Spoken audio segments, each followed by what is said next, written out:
This lesson will be our last on chemical reactions. We've already talked about how to differentiate between chemical and physical changes. You also saw that back in chapter 1. You should feel comfortable writing and balancing chemical equations. Your quiz scores were really quite good. And then the other day we started classifying and predicting chemical equations. What are the 4 types of chemical equations that we've talked about so far? Combustion, synthesis, oxidation, and decomp. Good. So we talked about those 4. And what are always the products of a combustion reaction? CO2 and water. CO2 and water is correct. Good. So those were the first 4 classes. We're going to get into 2 classes today. Single replacement, which has 2 parts, and double replacement. Students have always told me that single replacement is the trickiest of all, but we're going to walk through it very slowly, and I feel very confident that you will be highly successful with it. In terms of single replacement, it says the reaction's irreversible. It only goes in one direction, and I'll show you why in a few minutes. One element replaces or displaces another of the same type as part of a compound. The wording of that doesn't really make much sense. Let's make it very simple. Let's say that you are at a dance and you have a boy sitting on the sidelines, and there is a couple on the dance floor, boy-girl. In a single replacement reaction, you will have an element. In this first example, that element will be a metal, or it could be hydrogen. If this element is more powerful than the element of the same type, this one will displace this one. You will generate a new compound between this element and this one. This one now will be the cation, the anion, and this metallic cation now gets displaced as a metal. So a couple on the dance floor, a boy sitting on the sideline, displacement by itself, a new couple. In most cases, except if you have hydrogen, this will be an ionic compound. So you will have metallic cation, nonmetallic anion. You'll recognize this as single replacement, abbreviated SR, because you will have an element and a compound. The first type we're going to talk about, this element is going to be a metal or hydrogen gas.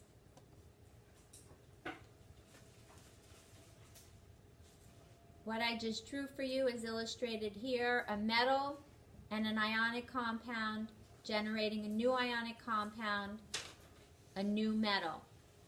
In the example shown here, aluminum will react with copper 2 chloride to generate aluminum chloride and copper. If you ran this reaction, and you'll be looking at these different types of reactions in the lab next week, you would see copper being generated. The aluminum will react, and so over time, unless it's in excess, you won't see aluminum present, just copper. The way we determine if a reaction is going to proceed is we use an activity series. On the back of your periodic table in the top right-hand corner, there's an activity series of all the metals and hydrogen is listed as well. The way we read this activity series,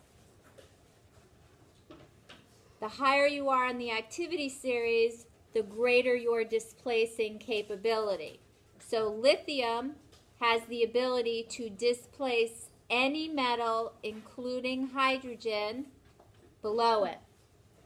Rubidium can displace any metal, hydrogen as well. Hydrogen, of course, is not a metal, but reacts similarly in this case.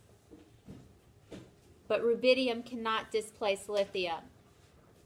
Cadmium can displace lead, but lead cannot displace cadmium. So the higher it is on the activity series, the greater its displacing capability.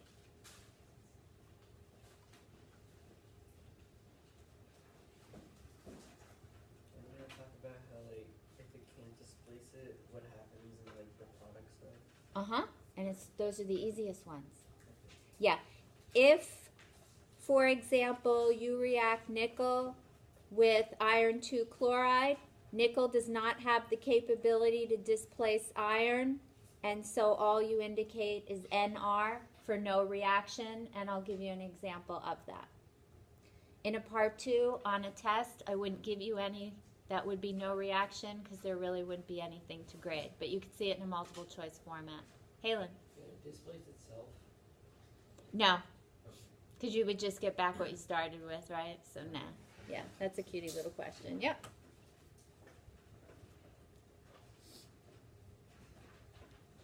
The activity series is listed here as well, but you have it on the back of your periodic table and it will always be provided. It says classify the following reactions, predict the product or products, and balance the equation. And you've seen those directions every single time now in this section, and that's exactly how your part 2 will read on your test. Same setup. Since you asked, we're going to see one, but let's provide an example in writing. We mentioned it verbally, but I think seeing it will be good for you. Let's say, for example, that I have copper and I want to react it with aluminum iodide. What I check is I look at copper and I see if it has the capability to displace aluminum. Why doesn't copper have the ability to displace aluminum? It's lower on the activity. You got it. It's lower on the activity series, and we simply write NR for no reaction. In contrast, if you look at the first example, we've got lithium reacting with barium chloride. I recognize this as single replacement. I have an element, in this case a metal, and I have a compound.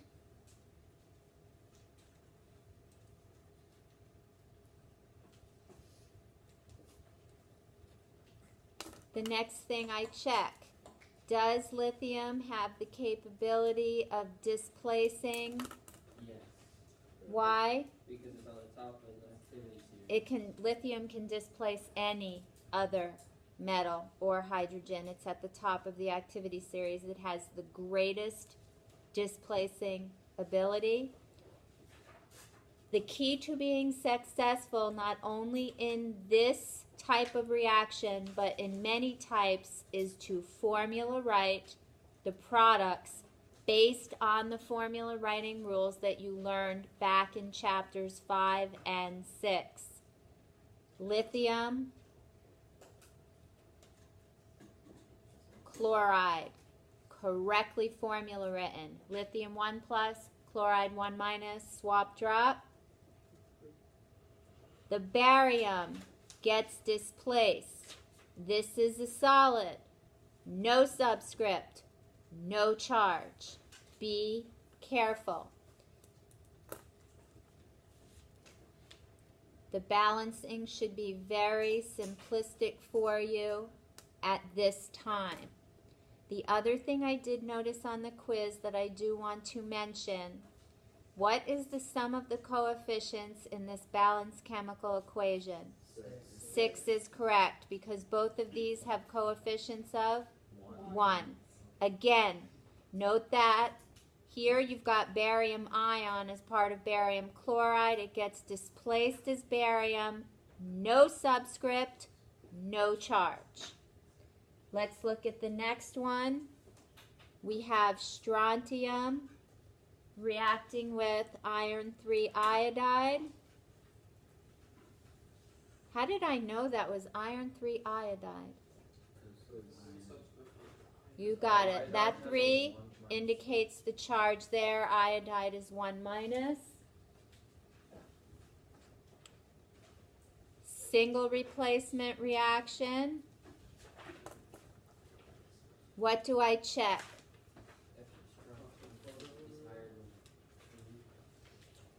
Is strontium's activity higher than that of iron? Yes, it is. Now, formula right, formula right, formula right your products. Strontium ion has what charge? 2 plus iodide, strontium iodide, and iron. Most of you got 100 on your quiz. You appear to be extremely strong in regard to your balancing. If you are having difficulty balancing, check your formula writing.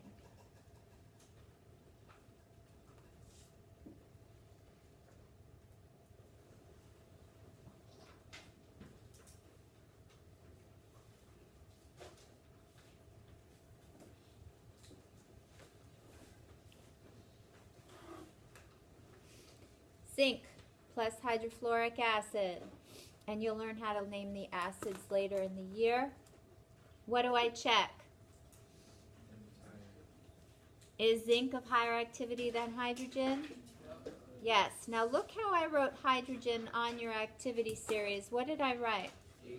H2. And that's because when it gets displaced, it generates hydrogen gas. You ran a reaction similar to this year. You did zinc and hydrochloric acid. And now we are going to generate zinc fluoride. How do I write zinc fluoride? You are correct, because zinc is a transition metal, but it always has a charge of what as an ion? 2 plus. Balanced.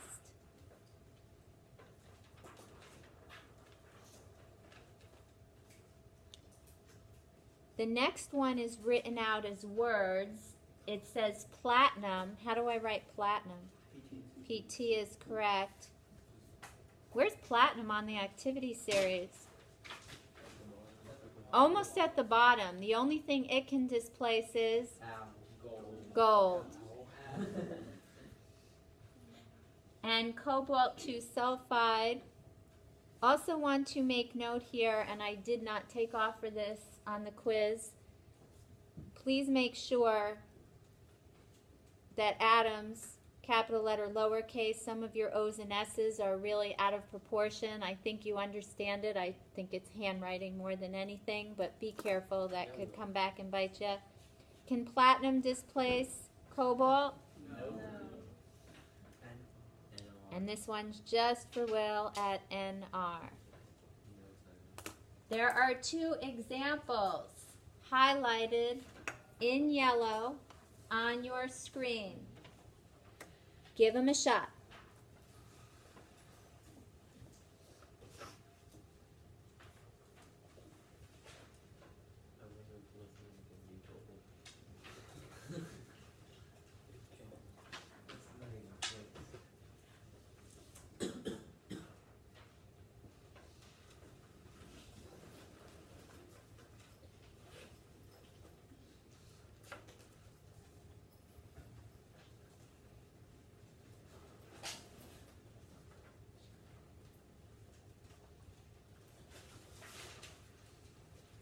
These are all single replacement reactions.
How we doing? 1 second.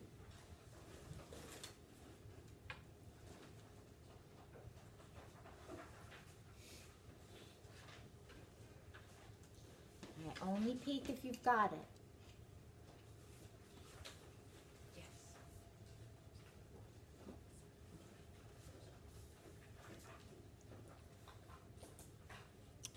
Yes, yes? Single replacement, a metal displaces the metallic cation, which then forms that new metal. I'm not sure if kids find single replacement difficult or the fact that there's another type of single displacement complicating the issue. What's the other? We're going to look at the other type right now. Usually this type here is pretty solid for the kids, unless you do silly stuff like subscripts on metals and stuff. Remember, in that metal displacement, the only time you'll have a subscript on something displaced as an element is that diatomic element. And again, you're going to get a tremendous amount of practice with this, and you'll be very solid with it.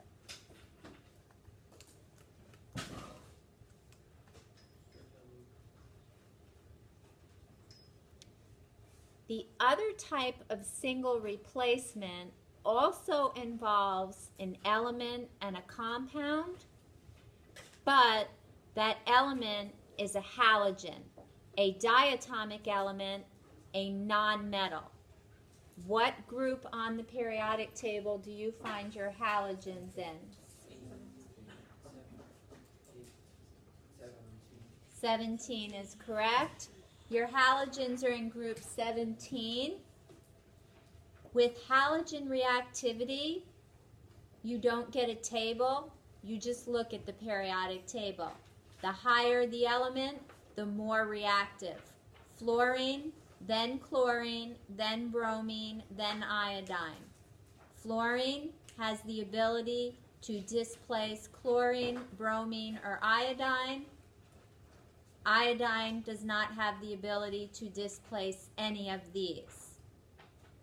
In an ionic compound, your anion would be the first or second component. The second.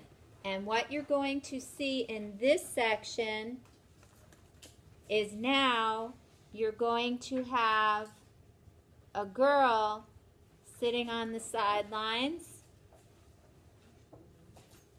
a boy and a girl on the dance floor. The displacement is at the back end. You're going to displace the non-metallic anion. It's going to be a halide to generate a new halogen and a new couple. Please keep in mind, when you formula write, you have cation, anion. That's important.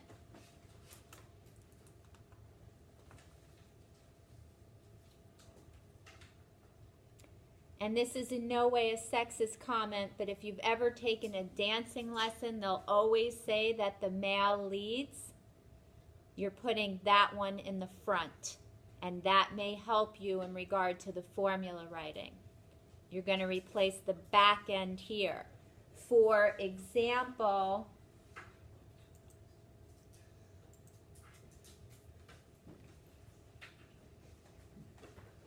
you have fluorine, and this one's in your notes, reacting with zinc iodide. Fluorine is of greater reactivity than the iodine because it's higher on the periodic table. This is going to get displaced always as a halogen, always diatomic, not because of the 2 there. And you're going to generate zinc fluoride. And again, cation, anion. In contrast, if you had iodine trying to react with zinc fluoride, this is no reaction because the iodine is lower than the fluorine on the periodic table, doesn't have the displacing capability. And that's why single replacement reactions are irreversible. They only go in one direction. They can't go in the other because you don't have that displacing capability in the reverse direction. And you'll see that on either type. What you're going to find in this type of single replacement is you will have a halogen. Keep in mind halogens are diatomic. An ionic compound that contains a halide ion from group 17, that is fluoride, chloride, bromide, iodide. A new compound, halogen. And these 2 examples I just gave you. Let's take a look at the examples we'll work through. Same directions. These are still classified as single replacement. They just appear differently. This is probably the one that the kids say they struggle with the most. I think it's because you're bumping the back end and they try and put 2 halogens together. Don't do that. So we're going to classify, and you have these in your notes. That'll make it easier for you. I'll write them out. You've got fluorine reacting with barium chloride.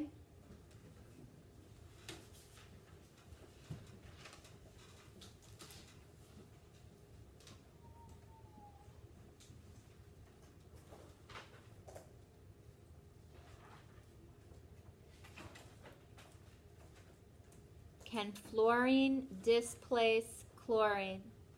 Yes. So remember, if you've got that halogen and a compound, and the compound's going to be a halide-containing compound,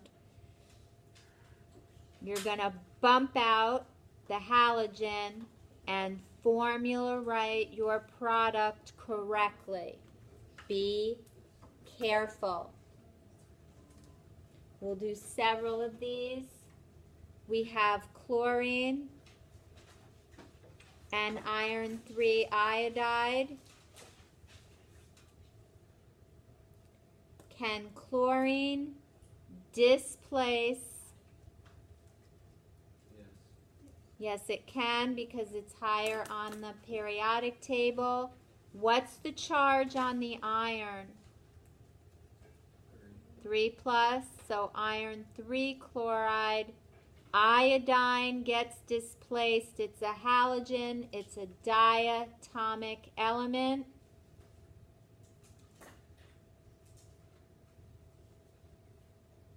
And you've got a balanced equation.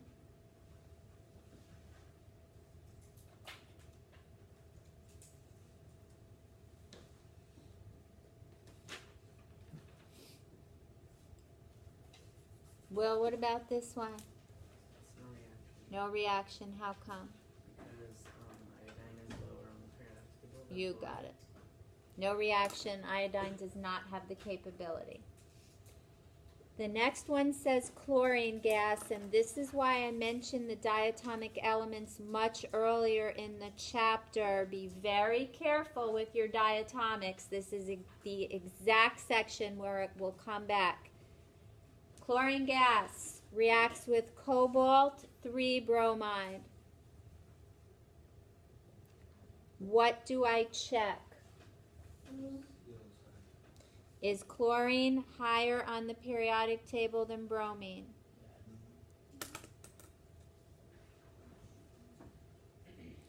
How does the bromine get kicked as what?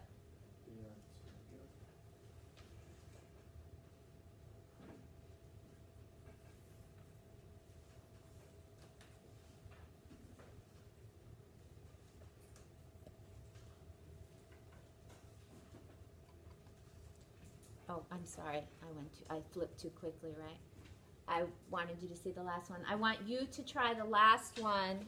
It says lithium chloride, and you have this in your notes and on your Chromebooks. Lithium chloride reacts with fluorine gas.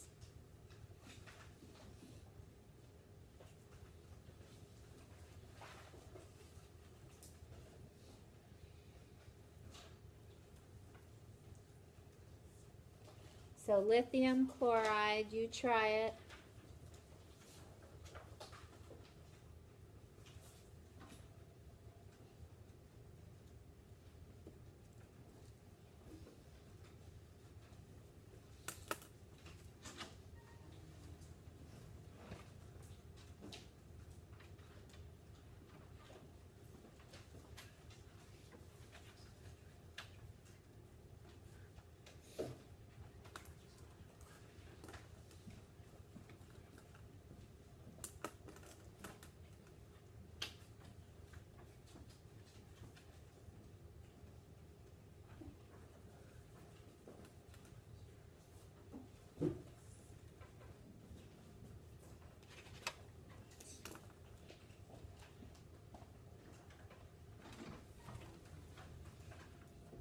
How'd we do?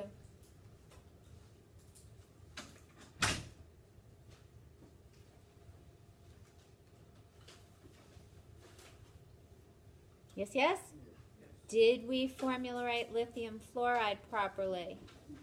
Good. You've got to formulate the products.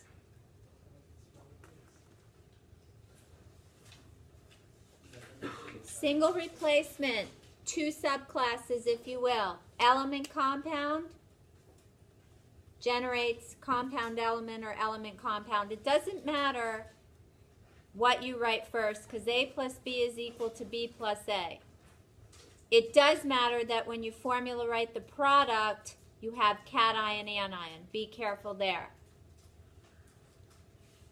In terms of our dancing, we've had one person on the sideline and a couple on the dance floor. The last class of reactions are double replacement reactions, also known as metathesis reactions. Metathesis is the Greek word for changing partners. What's going to happen here is you're going to have a boy and a girl dancing, another boy and another girl dancing, and then you change partners. This boy will dance with this girl, and this boy will dance with this girl.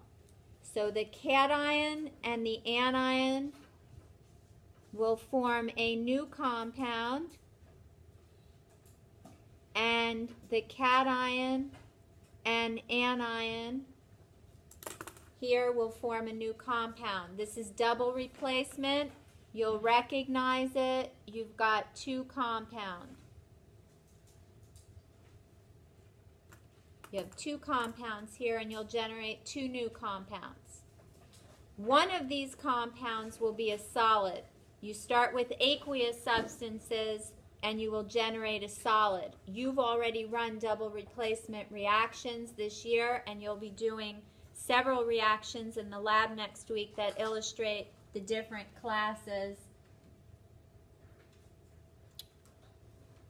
most of the different classes.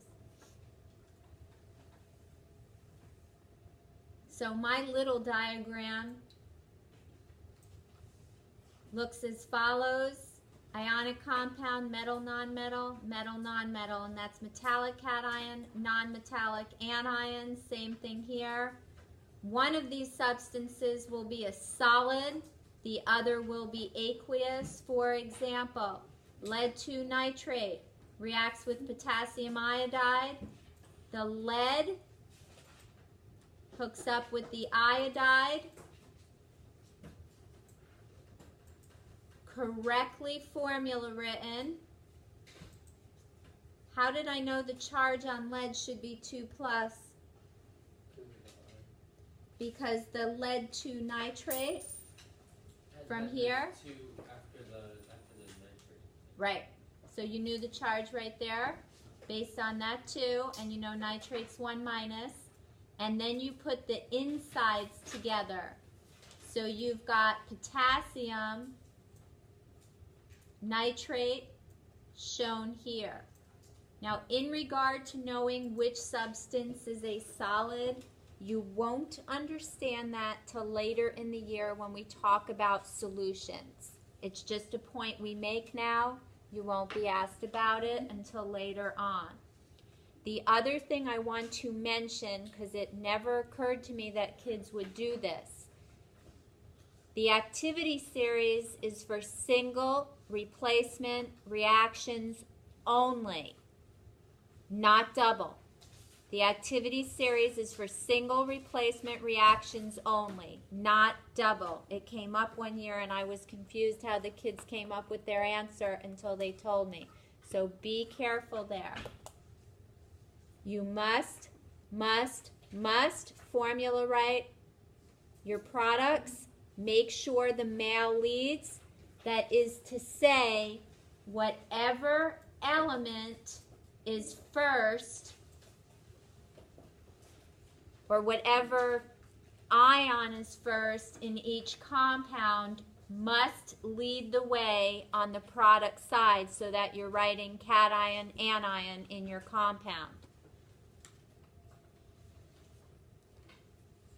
So previously we had all single replacement, and now we're going to get into double replacement.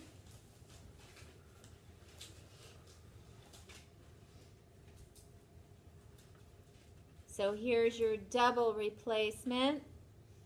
We've got sodium fluoride reacting with barium sulfide.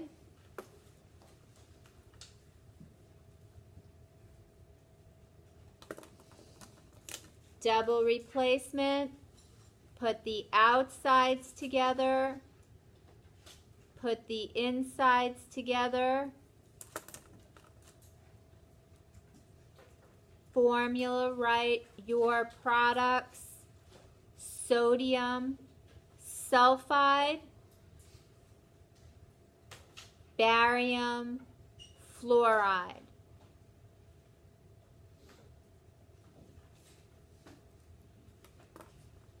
You put the outsides together, you put the insides together. Note, whatever you started with in each compound here will be what you start with in each compound here. Cation, anion in the formula writing. Start with 2 compounds, generate 2 compounds. Is there any way in these double replacements where it could be no reaction?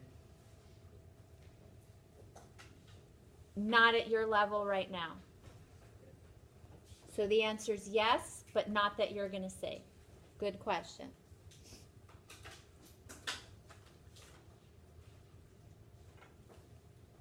Barium iodide.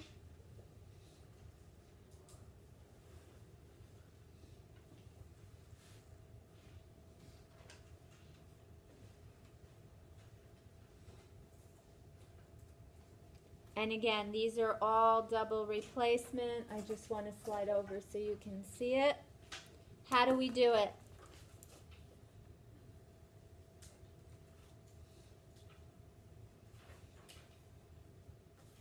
The barium will link with the phosphite. Did I say 8? Phosphite. So you get barium phosphite And the sodium links with the iodide. Yeah. Shouldn't the phosphate have a two substrates? Yep. You are correct. Catch that too. Thank you, thank you. Sodium iodide. Where'd you get the 2 from? You got it.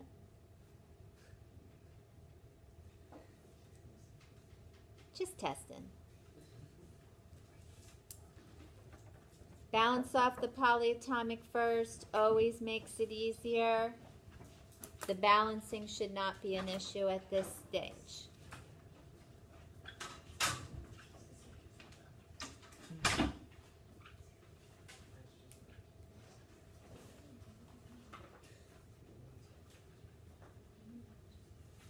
Should we do one more? Are you ready to fly? One more? Aluminum.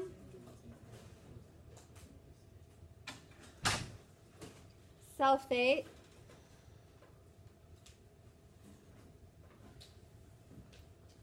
Reacts with strontium chloride. What should we do? What does the aluminum go with?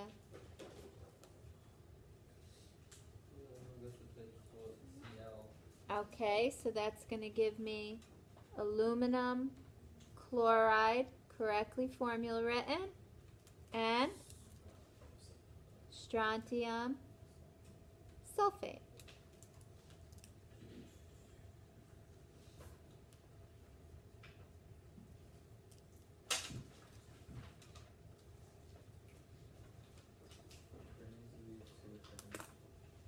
Say it again.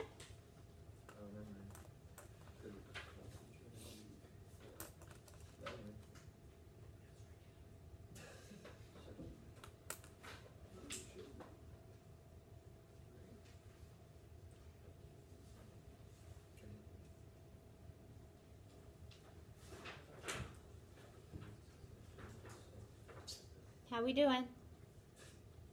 Good. All right. Couple things to note. Cation, anion, outsides, insides.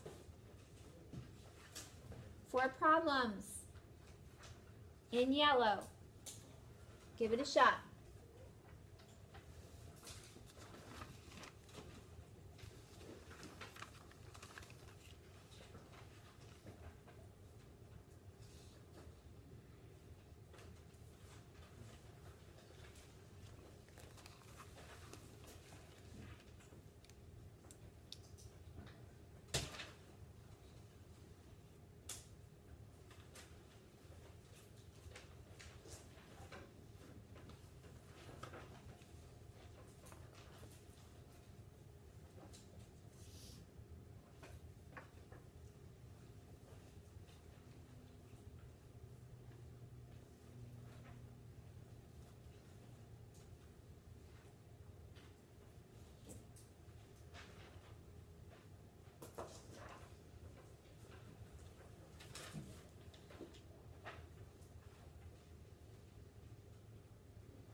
ready or not quite? Yes. All right, so don't look up till you're ready.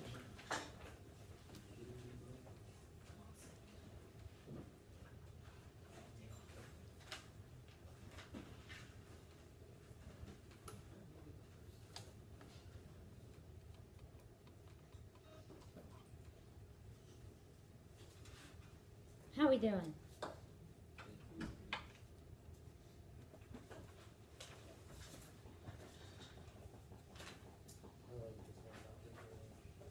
It's fun. Nothing great and fun. It's not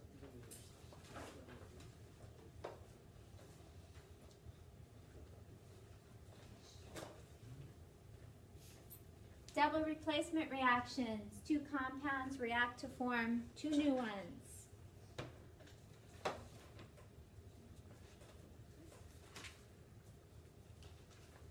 The kids actually find this one to be the easiest. The only thing I ever see is sometimes they write the compounds backwards. Now, it doesn't matter if you do this plus this or this plus this, but you want to write the compounds properly, cation, anion.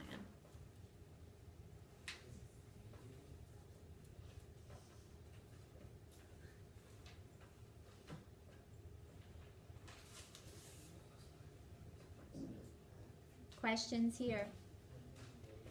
So those are the different types of reactions. Now, double displacement reactions typically are written as net ionic equations. However, you don't know your solubility rules yet, so I won't get into net ionic equations until we talk about solutions toward the end of the third 9 weeks. And we'll worry about net ionic equations then. It's too tricky to teach this early in the year because you don't know which substances are soluble in water. That finishes off the different classes.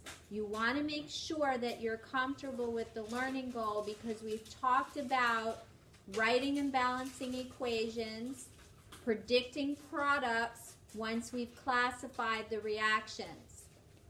What you really want to make sure that you can do is when all the different types of reactions are mixed together, are you able to differentiate between them? So at the end of your note packet, I've given you a bunch of different chemical reactions. You want to classify them, predict the products, and write the balanced equation. And that will assess whether you truly understand the different types of reactions. And we'll get into that in a bit. Questions? It takes practice. You must practice. You can't just watch it being done. You can't just do it once or twice. The more you do, the stronger you'll be. And when you come to an assessment, you will do better.